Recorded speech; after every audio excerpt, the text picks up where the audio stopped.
Bonjour à tous. Je remercie les organisateurs de m'avoir invité pour vous parler de Listeria monocytogenes, la nouvelle réglementation qui est plutôt au niveau européen, mais on parlera aussi de certaines nouveautés dans d'autres niveaux comme international ou au niveau français. Donc juste pour vous rappeler, le genre Listeria, il y a 28 espèces maintenant décrites, et les deux espèces qui sont pathogènes pour l'homme, c'est Listeria monocytogenes et plus rarement Listeria ivanovi. Et les autres, c'est ce que vous recherchez en appelant ça Listeria spp, mais c'est surtout celles qui sont sensu stricto, donc celles historiques, ivanovi, inocua, etc. Au niveau de cette bactérie, elle vient de l'environnement. Elle vient de l'environnement, souvent tellurique, souvent le sol, et elle va contaminer la chaîne alimentaire par les animaux.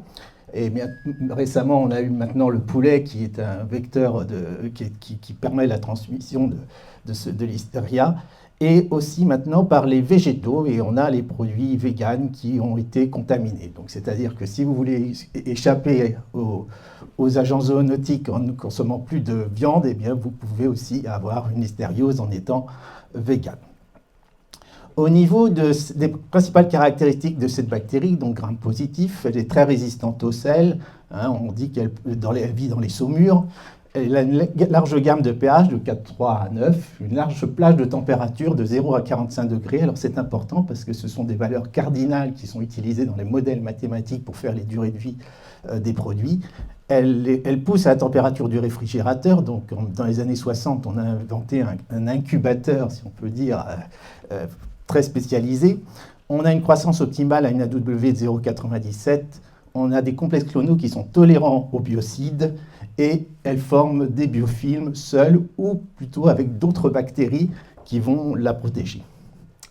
Alors la listériose, elle a cette capacité, la Listeria monocytogenes a cette capacité de traverser les barrières de l'hôte, qu'elles soient intestinales, le placenta ou les ménages. Et donc les formes qu'on a, c'est les bactériémies, les infections du système nerveux central, avec un taux de mortalité qui peut aller jusqu'à 45%, des infections materno-néonatales, des gastro-entérites qui sont moins connues, mais on a des gastro-entérites qui existent à Listeria monocytogenes, c'est les populations à risque, c'est surtout les personnes âgées, plus de 65 ans, les femmes enceintes et les personnes immunodéprimées. Le taux de mortalité est environ de 19% selon les dernières études de l'ECDC. Le taux d'hospitalisation est de 95%. Donc vous voyez le coût pour la santé publique d'hospitalisation et bien sûr le coût lié au décès. Si on fait des études sur 900 donneurs asymptomatiques, on voit qu'on peut atteindre jusqu'à 10% des échantillons de sel où on a une présence de Listeria monocytogenes. Le traitement, c'est de l'amoxicilline, gentamicine. Il n'y a pas de résistance, sinon on peut vous donner du cotrimoxazole, et là, il y a des rares résistances. Alors, au niveau des aliments sources, quand on a une femme enceinte qui nous appelle au CNR, on est des fois bien compliqué pour lui dire qu'est-ce qu'elle peut manger, qu'est-ce qu'elle ne peut pas manger. Donc, on en trouve, bien sûr, dans les produits laitiers, dans les charcuteries, dans tout ce qui est poisson, crevettes et autres. Et maintenant, on voit de plus en plus dans les légumes, les salades et autres, comme on a eu récemment une alerte. Et dans d'autres aliments tels que des pâtisseries. Alors, cette année, on a pas mal de pâtisseries qui commencent à avoir des croissances de Listeria. Par exemple, une religieuse a 300 CFU par gramme de Listeria monocytogenes. Donc, tout ça, c'est ce qu'on appelle les ready to eat, donc les prêtes à manger, les PAM, comme on appelle maintenant dans la nouvelle instruction technique. Et donc, vous allez voir qu'on va faire la réglementation sur ces PAM et bien définir ce que c'est ces PAM. Mais la réglementation, c'est aussi le contrôle de l'environnement de production, et c'est là-dessus que vous allez voir au niveau international, on va plus se pencher. Donc, au niveau de l'attribution des sources du danger, là, je vous ai remis un petit peu ce qu'on avait fait avec Marcel Zwittering, qui s'occupe de tout ce qui est modélisation mathématique. On avait fait ça au niveau de l'OMS et de la FAO. La première source reste quand même les viandes, ensuite les produits laitiers. Et lorsqu'on regarde au niveau français le rappel conso, eh bien vous voyez que ceci reflète bien l'étude qu'on avait fait au niveau international. Et la première cause de RAS au niveau des micro-organismes reste quand même Listeria monocytogenes. Donc il faut s'en occuper. Au niveau international, maintenant, elle couvre toute la planète. Donc, on disait plutôt hémisphère nord, maintenant aussi on en a dans l'hémisphère sud, avec la récente, si on peut dire récente 2018, épidémie en Afrique du Sud. Les épidémies sont un petit peu partout. Bon, les Français, on en a quand même pas mal, comme les États-Unis. Et au niveau européen, vous voyez ce qui se passe, c'est qu'on a le nombre de cas rapportés qui augmente de plus en plus. Et donc, le gestionnaire du risque se dit qu'il va falloir quand même s'en occuper. Et vous allez voir que c'est pour ça qu'il va changer la réglementation en partie. Au niveau français, on a exactement la même chose, c'est-à-dire qu'on a une augmentation du nombre de cas. On cherche la cause, mais ce qu'il faut qu'on sache, c'est par rapport à notre population, on a une population qui vieillit. Donc, elle est dans les populations à risque. Ça, c'est vrai pour nous, mais par exemple, pour l'Afrique du Sud, qui est en bas, c'est plutôt le lié à les taux de HIV ou des taux de tuberculose dans la population, et donc des patients qui sont beaucoup plus réceptifs. Au niveau de notre système français, juste pour dire qu'on a un bon système qui tourne bien, au niveau des patients, on a 99% d'exhaustivité des cas. Au niveau de l'alimentaire, pour les récupérations des alertes, on a 72%. Et donc on a un système qui est un petit peu unique, mais qui marche très bien en termes de surveillance. Et bien sûr, c'est un système One Health depuis à peu près les années 2000. Donc en réalité, on a déjà dans le système One Health. On a 644 clusters, donc des cas humains, aliments qui sont en cours d'investigation. 17% sont identifiés. En Angleterre, c'est 10%. Et donc, vous voyez qu'il y a quand même une grosse activité de surveillance. Alors, quand on parle de réglementation, vous connaissez bien ce chiffre de 100 CFU par gramme qui est cher aux Européens. Donc, il a été fait sur un conseil en 1991 de l'Advisory Committee on Microbiological Criteria in Foods.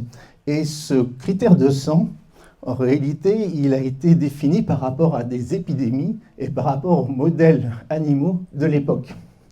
Donc, vous allez voir qu'on a essayé de le soutenir, mais de plus en plus au niveau international, on a le zéro tolérance qui arrive, et par rapport aux chiffres qui augmentent de plus en plus de cas de listériose, il se justifie. Donc, on est resté avec ce 100, peut-être qu'il faudrait le réviser. Et quand on regarde les modèles mathématiques, si on utilise ce 100, eh ben on aurait un cas par 20 millions d'expositions à 10 000 CFU de listeria monocytogenes dans une population sensible. Vous voyez, c'est par rapport à des probabilités. Alors, au niveau du Codex Alimentarius, on a deux tableaux par rapport aux critères donc microbiologiques. Donc, ceux qui ne permettent pas la prolifération de Listeria monocytogenes et ceux qui permettent la prolifération de Listeria monocytogenes. Et vous voyez que pour ceux qui ne le permettent pas, on est à 100 CFU, et pour ceux qui le permettent, on est à absence. Mais il faut bien lire ce critère. Regardez bien, c'est l'aliment prêt à consommer de la sortie de l'usine ou du port d'entrée au point de vente. Donc le point de vente, ça veut dire sur la durée de vie du produit, avec une utilisation, un entreposage et une distribution, comme dit le Codex Alimentarius, raisonnable. Et qu'est-ce que c'est qu'une utilisation raisonnable par le consommateur? Donc le Codex est arrivé jusqu'à la fin de la durée de vie du produit. On va voir après au niveau européen ce qu'il en est. Ces critères, on peut y déroger. Et donc, si on a d'autres études, par exemple sur les caractéristiques physico-chimiques des produits, sur les articles scientifiques, sur la modélisation mathématique, ou en utilisant des challenge tests et des études de durabilité, vous pouvez modifier ces critères. C'est très compliqué, par exemple, quand on était à gérer l'épidémie d'Afrique du Sud, d'expliquer ça à un État qui n'a pas de connaissance de Listeria monocytogenes et qui ne sait pas ce que c'est qu'un challenge test. Hein, je vous laisse imaginer. Quand vous lisez le critère, c'est très très difficile. Donc ce qu'a fait l'OMS et la FAO, c'est qu'on a refait une étude d'évaluation du risque en deux parties. Une partie où on a bien redécrit pour les autorités compétentes l'état de l'art au niveau de la listeria, et dans un deuxième temps, on a refait tourner les modèles mathématiques. Et ce que ça a donné récemment, c'est tout à fait en 2024, c'est qu'on va essayer d'avoir une clarté, une exactitude des tableaux 1 et 2, donc ils vont changer. On va essayer de dire aux consommateurs, vous aussi vous êtes responsable, et il risque d'avoir un étiquetage en disant si vous consommez, vous êtes au courant qu'il y a une possibilité d'avoir l'hystéria. Et puis enfin, on va dire attention, il faut contrôler votre environnement. On avait essayé de faire un critère, de changer avec un critère. Ah, il ne passe plus.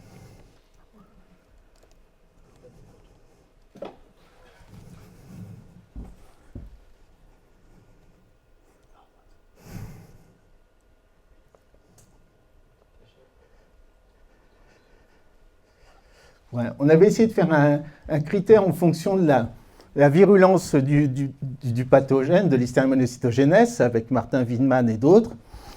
Après X réflexions, on a abandonné parce qu'en réalité, au niveau international, ça serait très difficile d'imposer à tous les pays de faire de la génomique. Et on attend que cette génomique se développe pour pouvoir faire un critère avec différents niveaux de virulence au niveau de Listeria monocytogenes.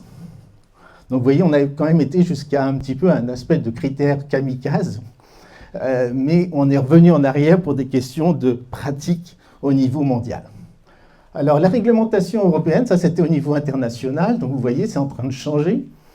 Au niveau international, eh bien, au niveau européen, je vous rappelle que le 178/2002, article 14, vous devez remettre un produit sain au consommateur, donc même si vous avez un critère, l'administration pourra toujours vous mettre en avant cet article 14 en disant il y avait un risque.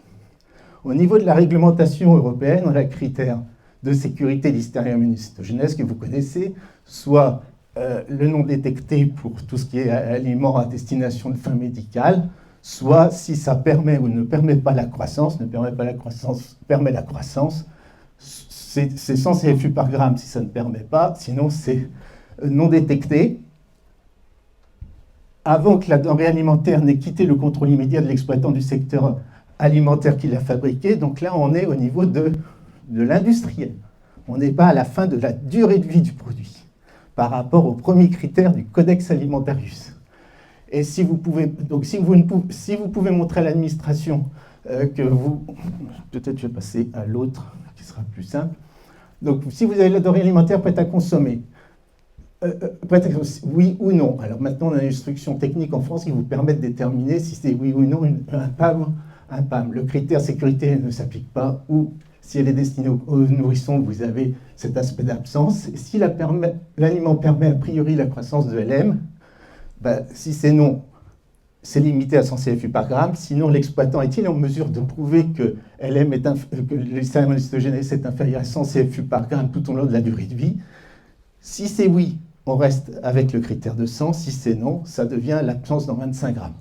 Mais attention, si on peut dire à sa sortie d'usine, c'est-à-dire avant, on ne tient pas compte de la durée de vie du produit. Alors la réglementation européenne 2073-2005 dit bien dans son article 3 que le respect du critère de sécurité doit être assuré par l'opérateur agroalimentaire, et c'est à lui de démontrer à la fois si ça peut croître ou pas croître, et à la fois s'il va dépasser ou pas le 100. Ce n'est pas, si on peut dire, l'autorité qui doit le démontrer. Alors, on peut utiliser le challenge test. Donc, le challenge test, c'est quoi? C'est inoculer artificiellement un produit alimentaire et suivre le comportement d'un micro-organisme. C'est un peu une invention française de l'ANSES. Madame Beaufort, Andy Beaufort, qui l'a fait avec Hélène Bergis. Et donc, on a deux systèmes, c'est-à-dire qu'on va inoculer avec une ou des souches, ça dépend ce que vous voulez faire, si vous voulez faire le potentiel de croissance ou si vous voulez faire le taux de croissance maximale.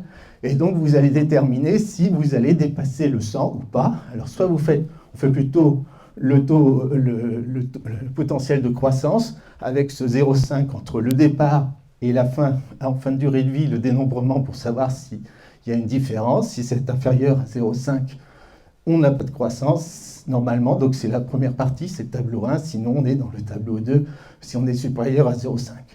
On peut utiliser un MUMAX, c'est-à-dire si on veut pouvoir faire varier cette étude, on peut utiliser la deuxième partie. Par contre, les essais de durabilité, comme on appelle, eh bien, c'est plutôt pour vérifier cette validation qu'on ne dépassera pas le 100. Donc souvent, on confond les deux. Il y a plus une phase de validation de la durée de vie et l'autre de vérification. Parce que pourquoi? Ici, on a une prévalence tellement faible que des fois, on n'arrive pas à vérifier la durée de vie microbiologique du produit. Alors, au niveau du challenge test, il existe des guides, il existe des normes, il existe un très bon article de l'ANI qui vous compare le guide européen par rapport à la norme. Et donc, il y a quelques différences qui existent. Donc, le problème, c'est qu'au niveau européen, on n'a pas réellement une harmonisation complète, parce que dans le choix des souches, dans le choix, vous allez voir de comment on définit les paramètres du challenge test. Par exemple, pour les souches, maintenant les complexes clonaux. Et donc, ce qui est embêtant, c'est qu'en fonction des complexes clonaux, on peut avoir des MUMAX qui varient. Et donc, du coup, vous pouvez montrer qu'avec cette souche-là, vous n'allez pas atteindre les 100, et avec une autre, vous allez atteindre les 100. Donc pour le challenge test, qu'est-ce que ça demande?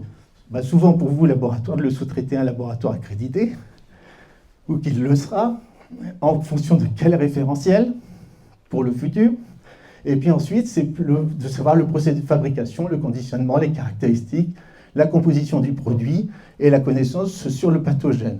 Donc le problème, c'est qu'ici, il faut bien définir tout ça, parce qu'une fois que le modèle est fait, c'est fini. Votre dossier, c'est un dossier de validation. Si vous changez un paramètre, comme l'ont fait par exemple au Canada en 2008, une firme qui faisait des produits de charcuterie, eh bien vous changez ce paramètre et ça pousse. Et donc du coup, vous ne respectez plus votre sang. Et vous faites une épidémie qui est historique. Alors, qu'est-ce qui s'est passé en 2022? L'État estonien a suivi une industrie agroalimentaire et la Cour de justice européenne a dit en réalité, pour l'application du critère microbiologique, lorsqu'on ne peut pas démontrer qu'on ne dépasse pas les 100, eh bien, pendant la durée de vie du produit, on ne peut pas mettre un critère absence, si on peut dire non-détection de l'hystérocytogénèse dans 25 grammes, puisqu'en réalité, le critère européen, il s'arrête avant la durée de vie. Donc cet arrêt était un peu embêtant, puisque ça crée un trou dans la raquette de l'autorité, si on peut dire, pour pouvoir appliquer les critères. Et donc, ce qu'il est proposé à l'heure actuelle, et il y a eu une enquête publique qui vient de se finir, 81 commentaires, plusieurs pages, une trentaine de pages, et on a changé. Donc, on est passé de, avant que la denrée n'ait quitté le contrôle immédiat de l'exploitant du secteur alimentaire qui l'a fabriqué, à produits mis sur le marché pendant leur durée de conservation. Donc maintenant, il va falloir que vous estimiez, avec le consommateur qui a un petit peu des facilités de modifier vos modes d'emploi et autres, est-ce que vous pourrez garantir, à la fois au stade de la distribution, conservation chez le consommateur, que vous ne dépasserez pas les 100. Et ça, c'est un challenge. Donc là, on voit bien le zéro tolérance qui apparaît, sauf si vous en apportez la preuve. Alors après, il peut y avoir des critères intermédiaires, j'en parle pas parce que là, on peut encore complexifier l'interprétation. Donc je vous ai résumé pour ceux qui ne me suivraient pas. Donc c'est une application 2025. Donc pour les produits dans lesquels l'hystérocytogénèse peut se développer ou même survivre, a prouvé que le critère de 100 UFC par gramme ne sera pas dépassé tout au long de la durée de vie en cas de détection, y compris un produit en toute fin de DLC. Donc il y a une nécessité de challenge test. Dans le cas contraire, c'est le critère non détecté dans 25 grammes qui sera appliqué tout au long de la durée de vie et non pas seulement au moment de la mise sur le marché comme actuellement. Donc on attend plus de rappels de l'eau contaminée à faible bruit. Donc vous voyez, il y a quand même un gros impact. Alors pour les petits producteurs, ce que ça va demander, c'est que pour faire du challenge test, il va falloir déterminer la W et le pH. Or, le pH, il n'y a plus de normes internationales, donc chacun fait son pH, on se demande comment. La W, les derniers essais interlaboratoires n'ont pas été forcément très concluants. Et est-ce que ça appartient, par exemple, au domaine du 59 ou au domaine de la chimie, puisque c'est lié un petit peu à la microbiologie. Donc le choix va être assez important. Il va falloir faire des réalisations de challenge test ou des études. Donc attention, vous allez me dire, oui, mais il faudrait le faire à chaque fois. Non, en réalité, on peut utiliser les études qui ont été faites par des centres techniques ou autres sur le produit concerné. C'est-à-dire que ce n'est pas chaque fois qu'il faudra faire une étude. C'est-à-dire, si votre filière a fait quelque chose sur ce type de fromage, par exemple les beurres, eh bien, vous avez une étude de challenge test et vous pouvez utiliser cette étude de challenge test. Mais ça veut dire qu'il va falloir quelqu'un qui fasse un petit peu un résumé de toutes les études et tous les challenge tests qui existent et qui ont été validés ou vérifiés. Ou vérifiés. On a un coût économique. Un challenge test, quand vous êtes, il faut imaginer le petit producteur, 50 fromages, je vais sur le marché. Est-ce que le challenge test qui va me coûter 2500 €, si j'ai une fabrication très spéciale, est-ce que ça vaut le coup de continuer? Des rappels qui vont augmenter et surtout une communication pour le petit producteur. C'est-à-dire soit le rassurer parce qu'il y a des choses qui existent et donc on va pouvoir lui garder le sang. Pour le laboratoire, comme j'ai dit, détermination de la W et du pH, et puis surtout la connaissance des études qui peuvent exister.